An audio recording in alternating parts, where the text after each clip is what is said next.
मैं आप सबके सामने थोड़ा सा हट करके ये ज़रूर कहना चाहूँगा, जितना लोग मुझे बुलाने के लिए उत्साहित नज़र आते हैं, हर इलाके में प्रोग्राम चाहिए, तारीख चाहिए, तो यहाँ से मैं एक ऐलान कर देता हूँ, बहुत ज़्यादा शौक़ रखते हैं मुझे सुनने का, तो फिर झेलने का भी शौक़ रखो। वजह यह है कि हमारी आदत किसी के तलवे चाटने की नहीं है। हमारी आदत लोगों की चापलूसी करने की नहीं है। अगर आप ये समझेंगे कि आपकी बातें मेरी जुबान से निकलेंगी तो ये खाम ख्याली है। अल्लाह तबारक व तआला ने कुरान अज़ीम में इरशाद फरमाया, इल्म वालों से अल्लाह ने यह वादा लिया है कि वो हक बात करेंगे। लतुबय्यिनुन्नहु लिन्नासि वला तक्तुमूनह, लोगों से बातें छुपाएंगे नहीं, जो हक बात होगी वो बयान करेंगे। आपके इलाके में या किसी भी जगह पर, मुझे याद है आज से तकरीबन 10 साल पहले होंगे, जब हमारे हालात इतने ज़्यादा पॉपुलर भी नहीं थे, अक्सर जगह के कुछ ट्रस्टी हजरात, कमेटियों वाले जो उलमा को बैलों की तरह हाँकना चाहते हैं, जो सारा रस्सी वाला ज़माम हुकूमत वाला मसला सब अपने पास रखना चाहते हैं, हमसे भी आकर के कुछ लोगों ने कहा था, हजरत आप आए हैं हमारे मोहल्ले में, सूद पर आप कुछ ना कहें, यहाँ पर बहुत सारे लोग फाइनेंस का काम करते हैं। मैंने 1.5 घंटा सूद पर ही बयान किया था। बुलाना है बुलाओ, उसके बाद ना बुलाओ। बात मेरे मुस्तफ़ा की होगी। नबी करीम सल्लल्लाहु ताला अलैहि वसल्लम ने जो बयान फरमाया है वो हम बोल करके रहेंगे। अभी मेरे आने से पहले आपके जिम्मेदार हजरात भी डरे सहमे हुए थे, और ये लोग भी ये कह रहे थे कि कुछ दस्तखत कर दीजिए, वो नहीं बोलेंगे, ये नहीं बोलेंगे। हाँ, इतना कहूंगा, मैं कुत्ता किसी को नहीं बोलूंगा। हाँ, कुत्ते को ही कुत्ता बोलूंगा।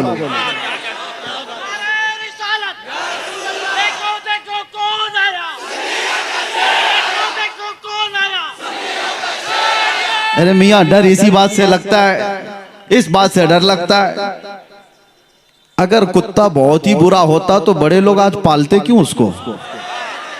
मर्सिडीज में बैठ के जाता है, ऑडी में बैठ के घूमता है, इतना ही बुरा है तो वो टॉमी क्यों बना हुआ है? हाँ, फिर भी मैं सिरा वालों से कहता हूं, आपके यहां से मैं कुत्ता किसी को नहीं कहूंगा, लेकिन जो कुत्ता होगा उसको कुत्ता कहूंगा। इतना कहने की तो इजाजत है, हुकूमत से भी है, कानून से भी है, और आपके कमेटी वालों की इजाजत की जरूरत भी नहीं है। ये बात मैं इसलिए कह रहा हूं मेरे अजीजों, ये लतीफा नहीं है और मजाक नहीं है। मैंने जो गुफ्तगू शुरू किया, हालात ऐसे आ गए कि सबसे ज्यादा मैंने आज देखा है बुज़दिल लोग वो लोग हैं जो मुस्लिम नेता बने हुए हैं, लीडर बने हुए हैं। मेरी बात कड़वी लगेगी, लेकिन एक बात याद रखना, बुखार की दवा कड़वी होती है, निगल लो तो फायदा है, उगल दोगे तो ये बुखार चढ़ता चला जाएगा। जितना तुम्हारे अंदर चापलूसी और दूसरों की रजा हासिल करने की चाहत आई है, ये कौम को ले डूबती है, कौम को ले डूबती है।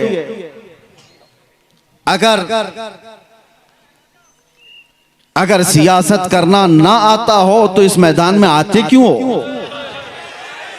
इस मैदान में क्यों आते हो? कौम की दलाली करने के लिए, इज्जत नफ्स बेच करके इस्लाम और मजहब इस्लाम का सौदा करने के लिए? मुझे तकलीफ उन्हीं लोगों से है, इसीलिए कहा गया है, मुझे बहुत जिम्मेदार लोगों ने कहा था कि आपकी इस कौम को कोई दूसरा बर्बाद नहीं कर सकता जब तक कि आपका ही आदमी बर्बाद ना करे।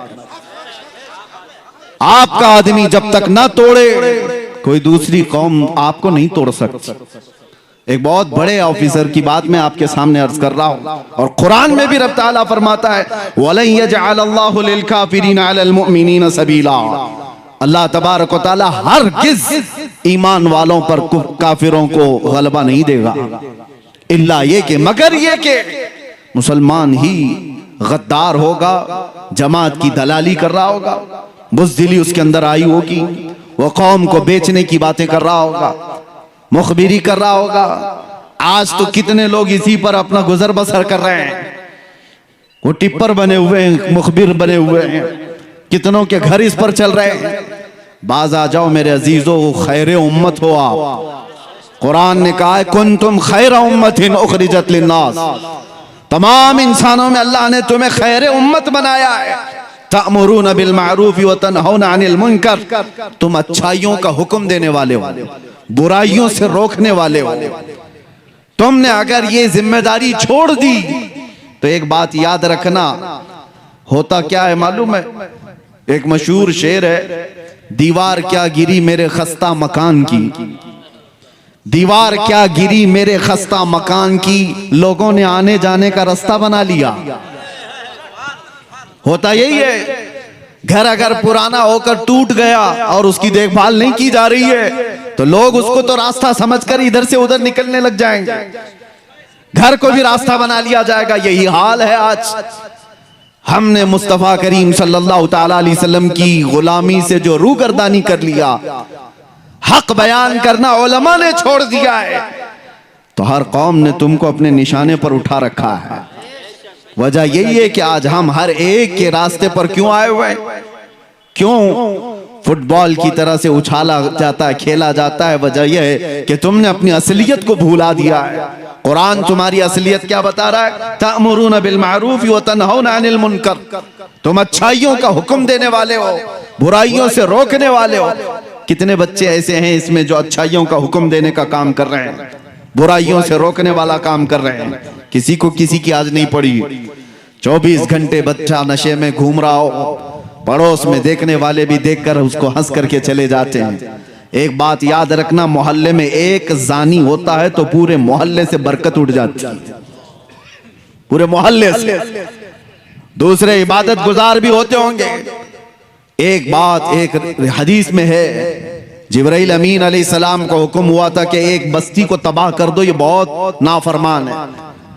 अल्लाह का हुक्म आया, वो बस्ती को तबाह और बर्बाद करने का अजाब अल्लाह का आ गया। लेकिन उस बस्ती में एक नेक बंदा भी रहता था, और इतना नेक कि उसने कोई गुनाह नहीं किए थे। जब अजाब आया तो वो भी उस बस्ती में था। जिब्राइल अमीन ने पूछा, मौला उस तेरे नेक और आबिद बंदे का क्या करना, इबादत गुजार का? रब का जलाल था, फरमाया उसको भी अजाब में हिलाक करो। पूछने की हिम्मत नहीं हुई फरिश्ते की कि अल्लाह उसका क्या कसूर है। जमाने के बाद वो बस्ती तबाह बर्बाद हो गई, अजाब का शिकार हो गई। रब ताला की बारगाह में इस फरिश्ते ने पूछा, मौला उसका क्या कसूर? रब ताला ने फरमाया, वो बुराइयां अपनी आंखों से देखता था और किसी को कुछ कहता नहीं था, देखकर खामोश रहता था। तो बुराइयां देखकर खामोश रहने वाले का भी वही अंजाम है जो बुराई करने वाले का है। वो सपोर्टर है, वो खामोश ताउन कर रहा है। आज ये हालात ने हमें दीमक की तरह से गला रखा है मेरे अजीजों। सबसे पहले मैं उन लोगों की खबर लेना चाहता हूं जो उलमा को चलाना चाहते हैं, जो बड़े बड़े नेता हो कि पैसे वाले हो, जो कुछ भी हो आप, तुम्हारा माल तुम्हें मुबारक। रदीना किस्मतल जब्बारी फीना लना इल्मुन वलिल जुहाली मालुन। मौला अली करमल्लाहु वजहुल करीम ने फरमाया था, अल्लाह तबारक व तआला की इस तकसीम पर हम राजी हैं कि अल्लाह ने हमें इल्म दिया है, जाहिलों को माल दिया। हम इस तकसीम पर राजी हैं। अल्लाह तबारक व तआला का फजल करम व एहसान अजीम है। लेकिन मालदारों से, कमेटी वालों से, जिम्मेदारों से, मैं हर जगह के इलाके वालों से, जाहिर सी बात है हमारी बात फैलती है, सबसे कहता हूं, होश के नाखून लो। आपको जिम्मेदार उलमा की गर्दन पर बैठने के लिए नहीं बनाया गया। उलमा की गर्दन पर बैठकर उनकी जुबानों पर अपने अल्फाज डालने के लिए नहीं बनाया गया है कि मौलाना ऐसा बोलो, मौलाना वैसा बोलो, मौलाना ऐसा बोलो, मौलाना वैसा बोलो। और उनके बारे में कुछ ना बोलो। और जो मौलाना ऐसा करता है, इमाम गजाली फरमाते हैं, वो उस मक्खी से ज्यादा गलीज है जो पखाने पे बैठती है। वजह यह है कि ये इल्म बेच रहा है और अपना दीन बेच रहा है माल की वजह से, मालदारों के रौब से। दोनों अजाब में गिरफ्तार होंगे। माल वाले जितने भी मनसब वाले, आप खलीफा हारून रशीद से ज्यादा बढ़ करके तो नहीं होंगे। हारून रशीद उस खलीफा का नाम है जिसने एक जमाना ऐसी खिलाफत की है कि बड़ी बड़ी हुकूमतें उससे थरथराती थी। माल दौलत के खजाने पे हिसाब थे। अपने बेटों को, अमीन और मामून दो बेटे थे, जिस उस्ताद के पास पढ़ने के लिए रखा था वक्त का बादशाह इमाम खलील कूफी, वो पढ़ाते थे बच्चों को, बादशाह के बेटे को पढ़ाकर चले जाते थे। एक दिन बादशाह ने देखा दूर से, वो वजू कर रहे थे और बादशाह का बेटा पानी लेकर के उस्ताद को वजू के लिए मदद कर रहा था। जाहिर सी बात है, एक बादशाह का बेटा एक मौलवी को वजू करा रहा है, बहुत बड़े बादशाह का बेटा। थोड़ी देर के बाद अपने बेटे को बुलाया। जब उस्ताद चले गए, एक थप्पड़ मारा अपने बेटे को। कहा क्या कर रहा था? हो सकता है आज के मालदार लोग इसलिए थप्पड़ मारे कि वो मौलवी हमारे औकात के बराबर नहीं है, तू उसकी क्या खिदमत कर रहा है। लेकिन बादशाह ने थप्पड़ क्यों मारा था? बेटे से पूछा क्या कर रहा था? कहा उस्ताद की खिदमत कर रहा था, वजू का पानी दे रहा था। और थप्पड़ लगाया और कहा खिदमत का यह तरीका नहीं होता। एक भाई पानी डाल रहा होता और दूसरा भाई पांव धो रहा होता, यह खिदमत का तरीका होता। तुम दूर से पानी कैसे दे रहे हो? उन बादशाहों ने भी अपने बेटों को यह सिखाया था कि उलमा की जूतियों के पास बैठो, यही अदब है, ना ये कि उन पर अपनी मर्जी चलाओ। दीन का निजाम यहीं से तो बिगड़ रहा है। मिंबरों पर जो आवाजें उठती थी, हक की आवाजें, उन्हें कौन दबा रहा है? आज हम आजाद मुल्क में जी रहे हैं और अल्हम्दुलिल्लाह मुझे फख्र है जितनी आजादी के साथ हम बोलते हैं। हक बात का ऐलान करने में जब कोई पाबंदी नहीं है, तो ये कौन लोग हैं जो माल वाले, पैसे वाले, जो उलमा को अपनी मर्जी के मुताबिक बुलवाना चाहते हैं? हाँ, हालात से आप बाखबर कर सकते हैं उलमा को, हालात इस तरह के चल रहे हैं। और एक नब्बाज आलिम वो खुद समझ जाए कि उसे क्या बोलना है। कल्लिमुन्नास अला क़द्रि उक़ूली, लोगों की अक्ल और जमाने के हालात के एतबार से वो गुफ्तगू करे। लेकिन यहाँ हालात बहुत अलग चले हैं। ये जो कौम रात भर जलसे करती है, यहाँ के तो चले, हम साउथ में हैं, अभी अच्छे खासे जलसे हो करके चले जाते हैं। शुमाल हिंद में हमने देखा है रात 5 बजे तक जलसा चलाने वाले, कई शायरों को, कई बड़े बड़े मुकर्रिरीन को लाने वाले, और पता नहीं कितने कितने पैसे खर्चा करने वाले। वो अपने मस्जिद के, मोहल्ले के मुअज्जिन को और इमाम को 5000 देने को भी तैयार नहीं। उन उलमा को उसी तरह से रखा गया है और फिर कहते हैं कि कौम के अंदर बदहाली है, कौम के अंदर ज़बू हाली का शिकार हो चुकी है, ये कौम अखलाक में गिरी हुई है। जहां से हक बात का ऐलान होता था, उन आवाजों को दबा दिया गया है, उन आवाजों को खत्म करने की कोशिशें की जा रही है। ये गैरों की तरफ से नहीं, अपनों की तरफ से है। इस्लाह करो। और एक बात मैं आपको बता दूं, बुजुर्गों ने फरमाया है कि माल की चर्बी जब किसी को चढ़ती है तो सबसे पहले वो दीन का मजाक उड़ाने लग जाता है, और वही फिरौन के साथ क़यामत के दिन उठाया भी जाएगा। माल आने के बाद बहुत बड़ा इम्तिहान है, हकीर मत समझो उलमा को या दीन की बात करने वालों को। न पूछ इन खिरका पोशों को, इरादत हो तो देख इनको, यदे बैजा लिए बैठे हैं अपनी आस्तीनों में। ये उलमा ही थे जिन्होंने इनकलाब पैदा किए हैं, इंसान बनाए, लोगों के मिजाज को संवारा है। बिगड़ते हुए हालात में कौन लोग थे? इश्क रसूल की बातें करने वाले, कुरान के पैगामात को फैलाने वाले, ये वो मुख्तसर सी जमात थी। इस हिंदुस्तान की आजादी में आपको पता है 1857 के गदर में 30,000 उलमाए कराम को दिल्ली से लेकर कश्मीर तक हर झाड़ी पर लटका दिया गया था, फांसी पर लटकने वाले। अंडमान निकोबार काला पानी की सजा काटने वाले ये उलमाए ज़वील एहतराम थे और वो हक बोलने वाले थे। जानते हो अंग्रेजों का दबदबा था और ऐसा दबदबा था कि कोई कुछ बात नहीं कर सकता था, कोई डेमोक्रेसी नहीं थी, उनका गलबा था, गलगला था। ऐसे माहौल में दिल्ली की जामा मस्जिद से अल्लामा फजल हक खैराबादी ने फतवा सादिर किया था, जबकि उन्हें पता था अंजाम क्या होगा। और उसी अंग्रेजों के खिलाफ फतवा सादिर करने की बुनियाद पर एक तहरीक छिड़ी पूरे हिंदुस्तान में। यह 1857 की बात कर रहा हूं, 1947 की नहीं। 90 साल की मेहनत के बाद इस मुल्क को आजादी मिली। 1857 में यह छिड़ी थी उलमा के जरिए से।